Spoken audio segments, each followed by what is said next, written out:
Nimbus, the space gate to Dark World is charged up and now open.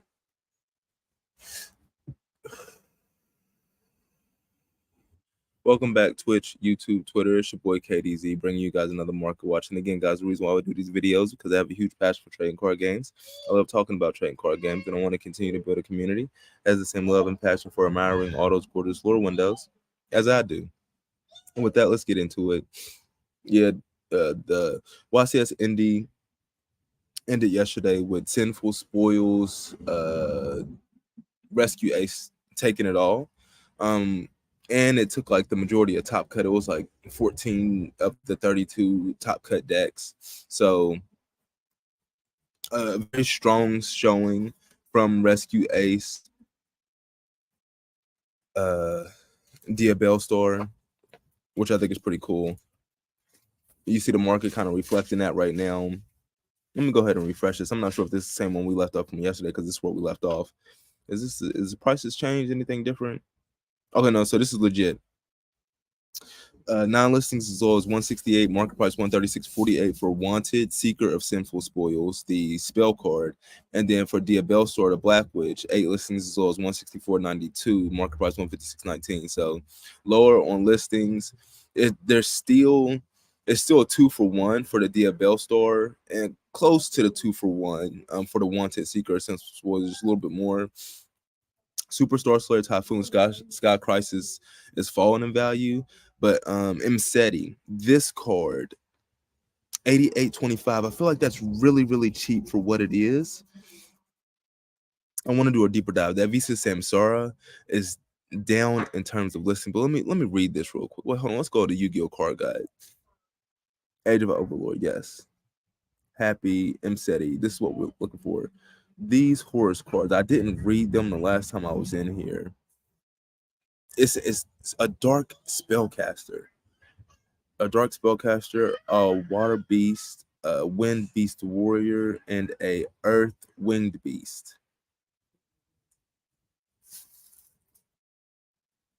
So Happy is the wind one. So Mcity, if you control, let's go ahead and zoom in on this. If you control King Sarcophagus, you can special summon this card from your graveyard. You can only special summon once per turn this way. You can only use each of the following effects once per turn. You can send 2 cards from your hand to the graveyard, including this card. Add 1 King Sarcophagus from your deck to your hand, then you can draw 1 card. If another card you control leaves the field by an opponent's card effect while this card is in your monster zone, you can send 1 card on the field to the graveyard. So it doesn't target. It's non-targeting, non-destruction removal of any card on the field. And it's if another card you control leaves the field by an opponent's card effect. Okay, so you can't manipulate it. It's in your own cards and then activate MCD. It has to be in response to something that your opponents do. But this is extremely powerful.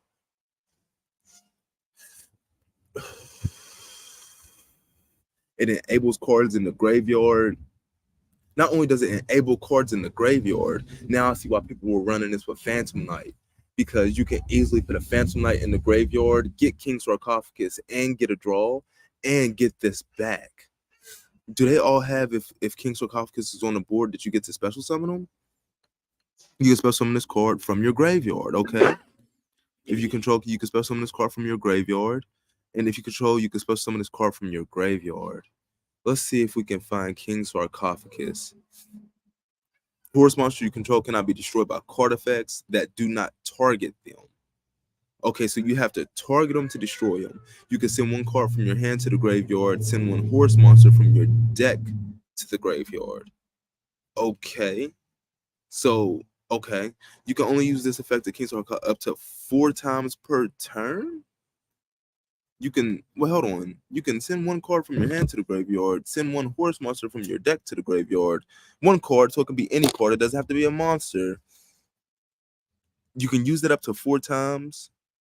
And if your horse monster battles an opponent's monster, you can send that opponent's monster to the graveyard. What is this? Whose idea was it to make a card like this? What? No wonder why people were so hyped about this. Are you kidding me right now? Talking about completely changing the meta. You think tier elements changed the meta? Tier elements wasn't splashable like this. Especially now that the guy is gone.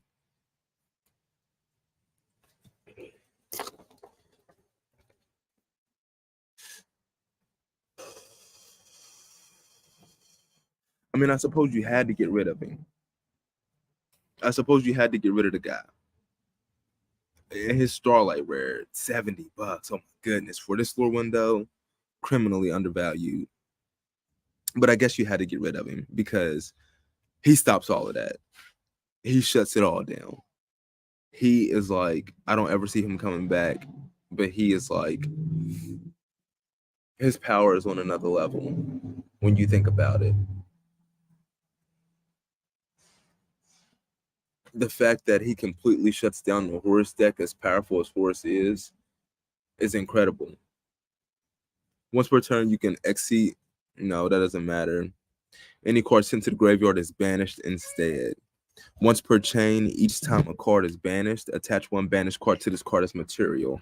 Once per turn, you can attach 3 materials from this card, then target one card on the field, banish it face down. And that's a quick effect. Okay, but he doesn't have a negate. So you can, I feel like you can like imperm him.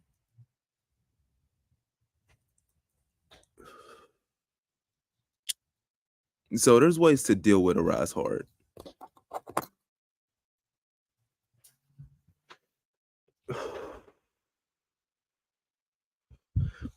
He's definitely troublesome if you don't have the out. If you don't have the out, it's almost like a walking D shifter, which is really, really strong.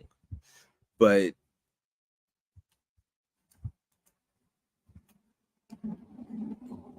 the cashiers are arguably, I wonder when they did that like no ban list YCS in Japan, I wonder if cashier was available or like the regional, whatever they did. I wonder if you could play cashier. Because I'm thinking if you could play cashier, I want to say that cashier, because of a rise for it, would be the best deck. It can lock out your zones. It can attack your extra deck. It can prevent you from using the graveyard.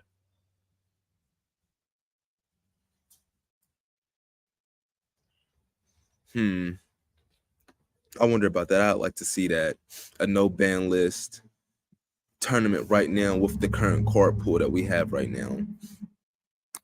But let me go back to Age of Overlord. This Arise Heart, yes, is banned, but this Arise Heart Starlight Rare is incredible value.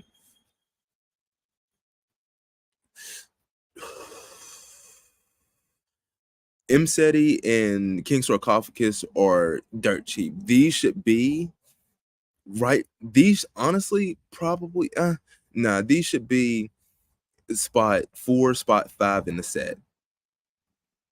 I don't know. Yeah. I believe that they should be spot 4, spot 5. I feel like Superstar Slayer Typhoon should be spot 6, and then it should be everything else. Arius, the Labyrinth Butler, should not be worth more than M City or King Sarcophagus. Not after reading those. I don't even know what Arius does, but it just doesn't. It didn't do enough for Labyrinth to get Labyrinth to have more of more piece of the top cut than what it did. This Infernal Flame Banshee is incredibly cheap. Wanted Seeker of Sinful Spoils, 28 listings as well as $54, market price $59.09. I want to say the base price for a secret rare, the EBP was I think 32. So this is above the EBP. Whereas SP Little Knight 78.74 is still around the $80 price point. Like I said, I'm calling for Little Knight to fall down to like a 60, a 64, 65-ish range. I think it's going to drop about $13 to $15. And I think Wanted Seeker of Sinful Spoils is going to drop like $20. I really do believe that, but I don't know. I said that before seeing the YCS, and after seeing the demand and the use, like the wanted cards, the Black Witch cards, the Dia Bell Store cards, they power creep tier. in combination with Rescue Ace. They power creep tier, but it's like they're going to be competing with the horse cards. I wholeheartedly believe that when people start practicing different decks that send cards to the graveyard,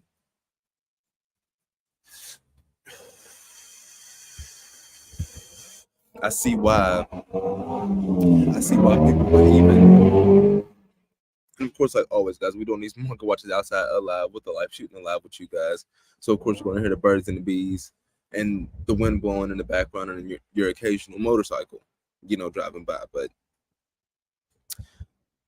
I can understand why people are using horse with tier because it sends cards to the graveyard, which enables tier. But yeah, I really do feel like the Diabell Star Rescue Ace deck power creeps tier, but I feel like the ceiling on Horus is higher. I don't know. I'm not sure. I feel like it's higher than what the Rescue Ace Diabell Star deck can do. The ceiling of it as an engine. I feel like there's a deck that you can probably couple it with. Like, what about like Adventure Horus or something like that?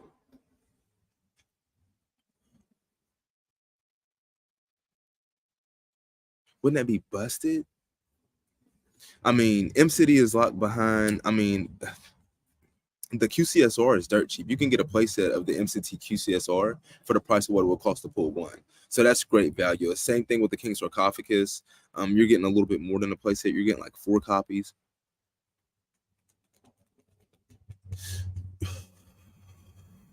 And then King Sarcophagus just has the regular ultra rare. I wonder if that's like appreciated from $6. MCT Glory of the Horse. His market price is right at the base price for a secret, but then his 26 listings a little bit as low as 28.74, a little bit lower than that. But 26 listings. There's more listings for QCSRs than there are for MCT, the regular secret rare. They got any more Horus QCSRs? Tistina, they're using Exceeds. Okay. Darkhold Dragon, 40 listings as low as $30. TG Limiter Removal, 63 listings as low as $20. Market price 30. If that's, well, the market price got it at 30, but that's probably going to be the cheapest QCS one. You got Divine Temple of the Snake Eye, 45 listings as low as $16.94 for this QCSR, and then you have TG Glaive Blaster, 58 listings as low as $16.99, market price $23.75. I swear, I'm not sure if I said it was going to be when the 25th Rarity Anniversary Collection came. Yeah, I said it was when that comes out, we're going to get like more $5 and cheaper QCSRs. And I feel like some of these are going to have the potential to go down even further beyond that, even though the base price right now is sitting at $280, $300. And the TG QCSRs are like $20 a pop. Outside of like the Dragon R is like 40 or something. But that's nothing.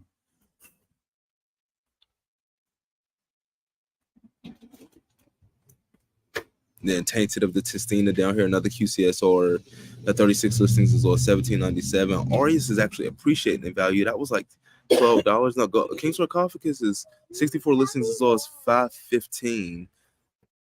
Market price $6.98. It looks like Triff, because Triff got top 4 with the Visas deck, and he played 3 of the Samsars, and he pointed out very heavily that you need 3 of these cards, and I feel like that's created some hype for it because now it's appreciating from like $5.55 to now 35 listings as low as $7. Market price $6.96. I know you guys have heard me talk about this lure window. I actually thought it was going to go down in value. I thought it was going to be a sub $4 secret, because I thought it was only going to be like a 2 of, maybe a 1 of in the deck. I didn't realize it was going to be a 3 of. But that demand actually, and of course the lure window is exceptional. I mean, as the collector would say, magnificent. That lure window is, yes it is. No waifu tax, yes it is. Very nice. $21 playset. I'm not enthusiastic about that.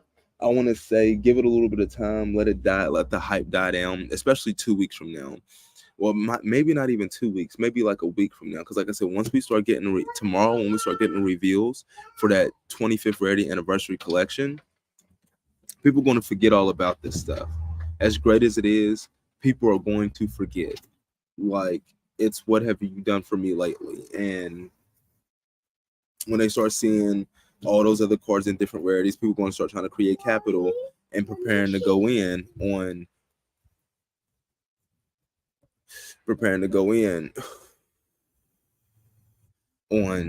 the 25th rarity anniversary collection. They're going to be like, ooh, I want to get Ash Blossom in 4 of these 7 rarities. I want to get well, let's go ahead and see some of the cards on the list. I want to get Ghost Bell in 4 of these 7 rarities. I want to get what are some other like fan favorite lure windows that we got up in here? Nibiru, I want to get that in QCSR. The window, why Konami? Eldritch the Golden Lord, I want to get that in QCSR, even though I haven't seen Eldritch in ages. The deck did not get touched on the ban list whatsoever. It's a trap deck. Does it use normal traps or are they continuous? Because if it uses normal traps, I'm like, where the heck is the Labyrinth Eldritch deck? Let's take a gander real quick.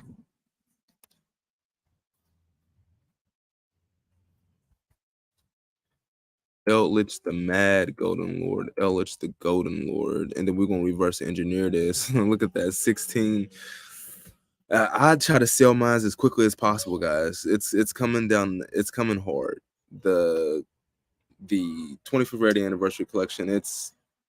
We like I said, every day, guys. We wake up. It's a day closer. It's now next weekend is when it's here, guys. Next weekend. The wait is over.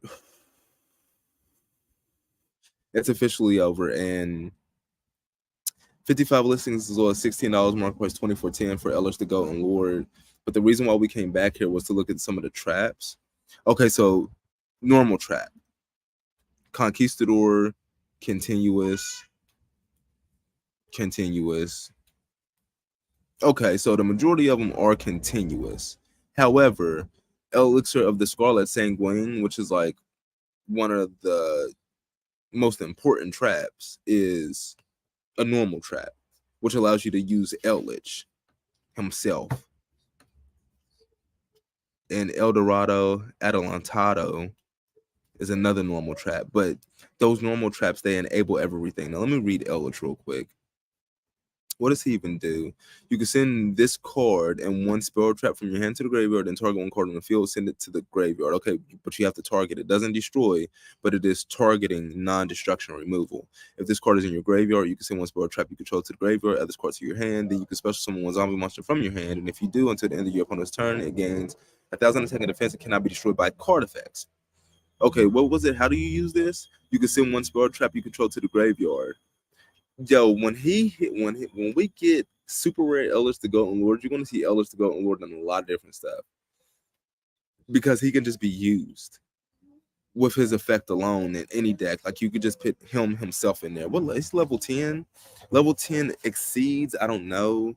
It's tough to use him for anything extra deck outside of like a Link Summon, which is still pretty good because you can continue to send spell trap cards to the graveyard to you can continue to send those to the graveyard to special summon him back and still use special summon him again and then use him for a Link Summon. So it works. A fusion works, Link Summon works. His price point, it definitely warrants what it was. Now I definitely understand why the secret rare never bent that knee. But it's going to be dope. I can't wait to get my hands on him. That was the first time I actually read that card in the 3 years that it's been out.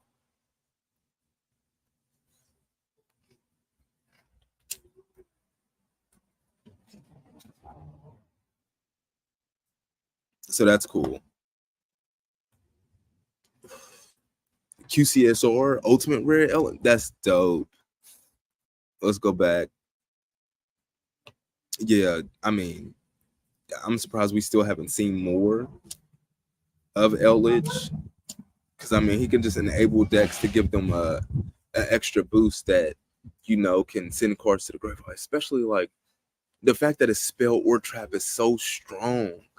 Like if they just said trap, then it would be restricted to trap decks. But because it says spell and trap, that means you can use it in spell card decks. That's busted.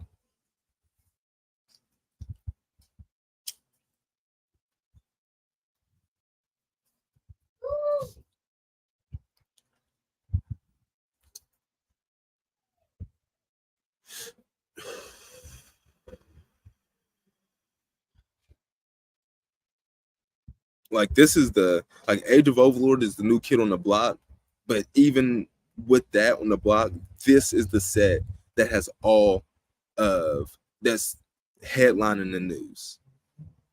It's 2 weeks out and it's headlining, even with a new set that just dropped. In my opinion, like I'm gonna probably be looking over like a card from this every day. I wanted to say that there was another card out of there that I wanted to see, but it's not coming to me off the top of my head. Bystral had a pretty strong showing. Like I said, Rescue Ace. For some reason, I'm not a fan of Amazing Defenders. Like, I don't like the name of the set. I don't like the aesthetic, like the color palette of the set, like that yellow and pink or whatever it is, yellow and orange and white. Like, I don't like that. It looks like orange sherbet. I don't like that. And then you have like the Pearly cards. I'm not a huge fan of like the cute decks.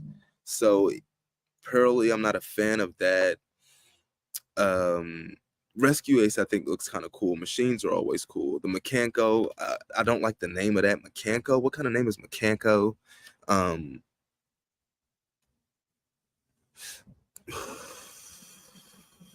the waifu text does nothing for me.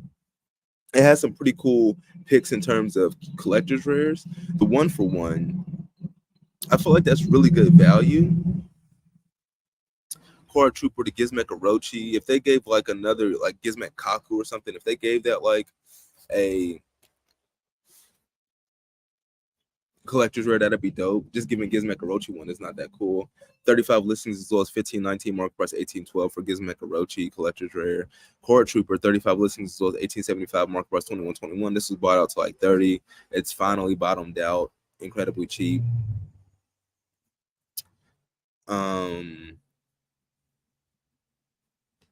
Rescue Ace Turbulence Ultra Rare 16 listings as well as 1845, mark price 1512. That's up. Turbulence got the collector's rare too. The collector is down though. 22 listings as well as 47.94, market price 57.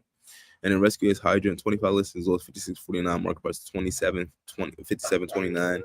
Like that ultra rare is way up in value. I mean, it's double the EBP. I think it's a little bit over double EBP for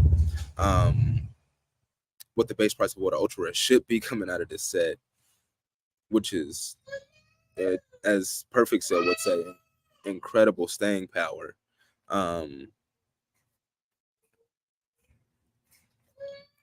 But nevertheless,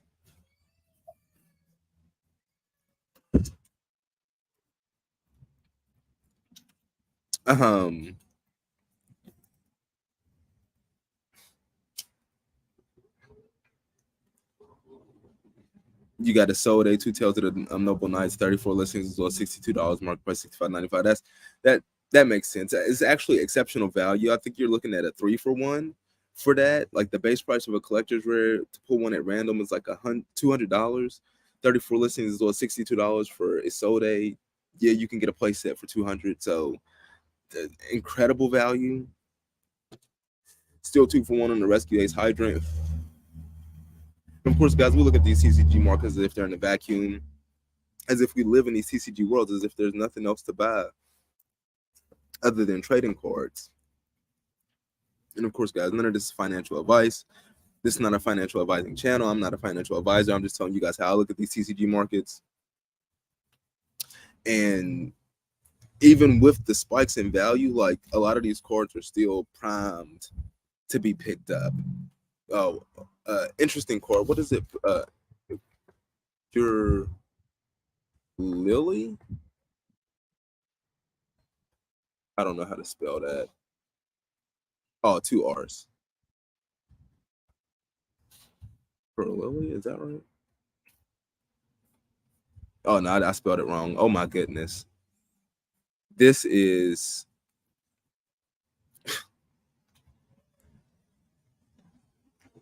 $14. Like I said, I'm not a fan of the cute decks, but considering the other printing for this is common, this deck just got placed third place at the YCS. This is a 3 of in the deck, and it's really good. It being $13.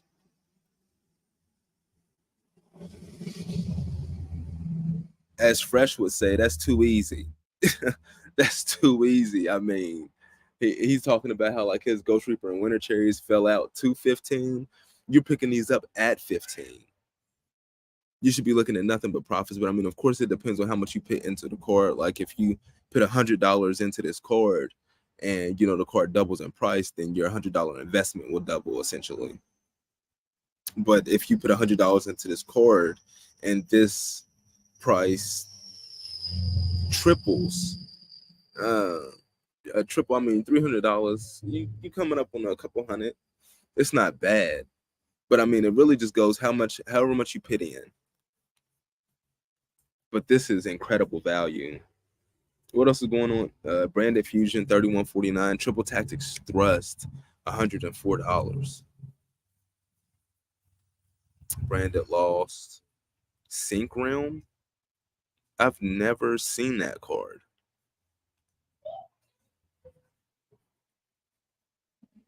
Yeah, everything else is cents on the dollar. Once you get past the ultra, like literally, it's cents on the dollar.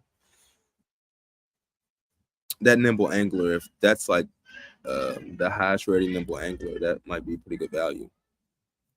There was a archetype I was interested in looking at. Let me take a gander at Gizmek. What we doing back here at Gizmek? Gizmek Uka, the Festive Fox of Fecundity. 49 listings as well as 328, market price 531. I want to say that got bought out. Oh, look at Gizmek Orochi, the Cybertron Sky Slasher original print secret rare. 108 listings as well as 167, market price 215.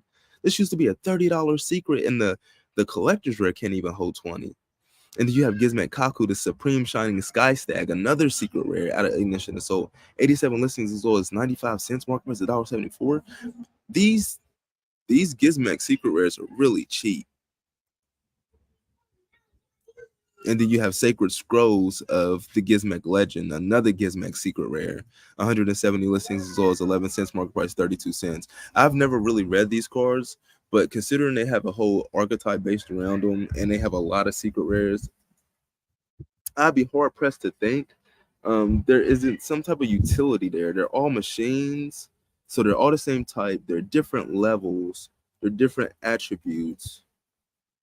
And do they all have matching? They all have matching attacks and defenses. I feel like there could be something there. I don't know. I haven't seen anybody play Gizmex. But of course, guys, we can't be out here all day. Hopefully, I provided some value with this live stream market watch. I'm like Kakarot. Send me your energy so we can get that space gate charged up for part 2. And with that, we're going to be getting up out of here. Nimbus. Are we in there? Are we in there? Yeah, we in there.